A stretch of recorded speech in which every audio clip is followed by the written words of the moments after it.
How's the market in October? Whew. I just want to get on here and have good news for you. I want to have good news if you're a buyer. I want to have good news if you're a seller. And that's just not the market that we're in. And it is frustrating for buyers, it's frustrating for sellers, and it's frustrating for real estate agents. But the numbers are the numbers. So what happened in September? Because the October market update is looking at what all happened in September. So let's talk about inventory. That's how many houses are for sale. So in Cartersville, 268. In all of Bartow County, 471. Now, inventory's up 12% in Cartersville and 27% in Bartow County. This is from last year. So that means if you're a home seller, you have a lot more competition than you would have last year. Now, why does that matter? Well, because the more competition you have, the more your condition, the more your price, all of those things matter, because if you've got multiple houses to compare to that are the same price, the best one gets picked first. It's just the name of the game. So days on market, another ugly number, 56 days in September. That's a 69% increase from last September. So it's taking longer to get it sold. Bartow County, 60 days. That's 66% more than last year. So you're feeling that if you put your house on the market. Sales prices in Cartersville slipped just a little bit to $356 in September versus $369 in August. And last year we were at $384. Now that's the sales price. Let's look at that from the list price. So list price currently in September in Cartersville was $400,000. And in it was $416 last year in Cartersville. So we're listing houses on average. The average list price was $400 this year, but the average sales price was $356. I don't like to see that gap getting further and further away. Like, we really like to see those numbers be really, really tight.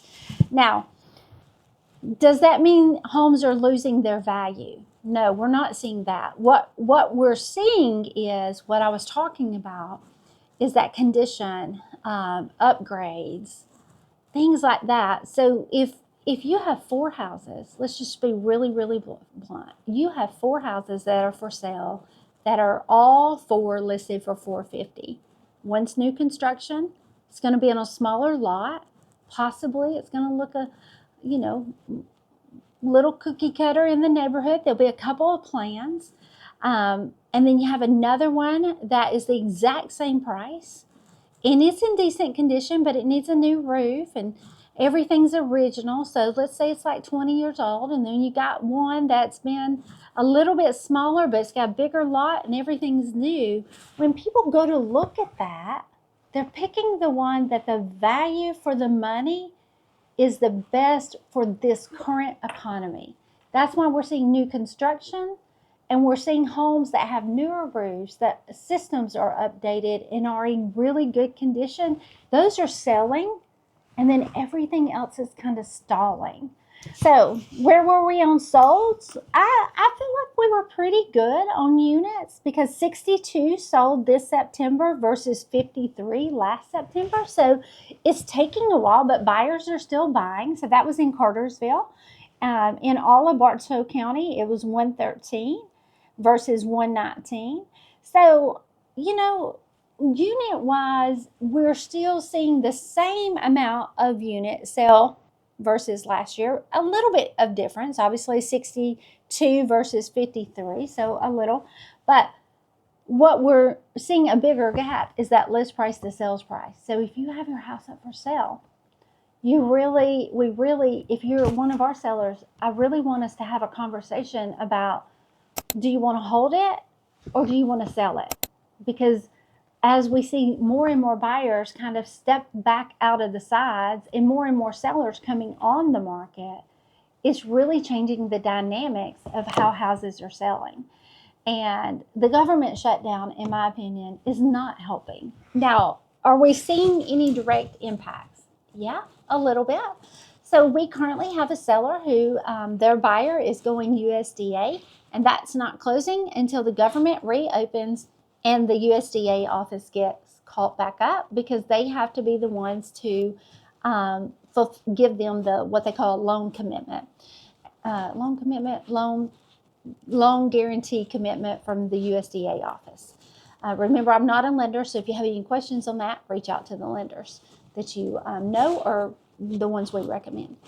But a little bit of a pullback from them, or actually a full stop. Let's be honest, they full stop. The office is just flat shut down. So we're seeing a little bit of impact from there. That's the only one that we as a team have had direct impacts. Now let's talk about indirect impacts. There's a lot of just what we call uncertainty in people's minds with their jobs, with the economy as a whole. And anytime you're feeling uncertain, if you don't have to move, you don't. I feel like that's why we're missing so many buyers, is they're just nervous. And if they don't have to move, they're just staying put. There's a lot of news out that interest rates are going to come down, that they're going to come down to 5.9, 5.8 versus where they're at. We're right around 6.3 right now. But I think sometimes what people miss in that conversation is that 5.9 is more psychological than difference in your payment over the long term. We have a lender that we work with a lot that is offering some assistance of getting that rate down for the first year, because that way at the end of the year, if rates have come down, you could refinance. Like there's a lot of options there. But what there won't be a lot of options of is if the competition goes up, seller paid closing, repairs, all that negotiating power that buyers currently have will wash out, just like we saw before. Like this market that we're in right now is very similar to the market whenever I first got in real estate. But as competition goes up, if those interest rates come down, it could make it harder for you. I mean, we saw sellers paying zero in closing costs. We saw buyers having to pay over, and not to mention, we still have a lot of people buying houses for investment properties, in that they typically have cash, which is hard to compete with. So there's just a lot there that if you have the ability to buy right now, you want a home, let's have a conversation and make sure that you should go ahead and buy now, or should you wait? Because for your individual circumstances, it could be vastly different. And then if you are a seller or you're thinking about selling, we got to get really, really clear on your condition. And we're having to price in condition more than we have, because people will not overlook anything right now. So that is your market update.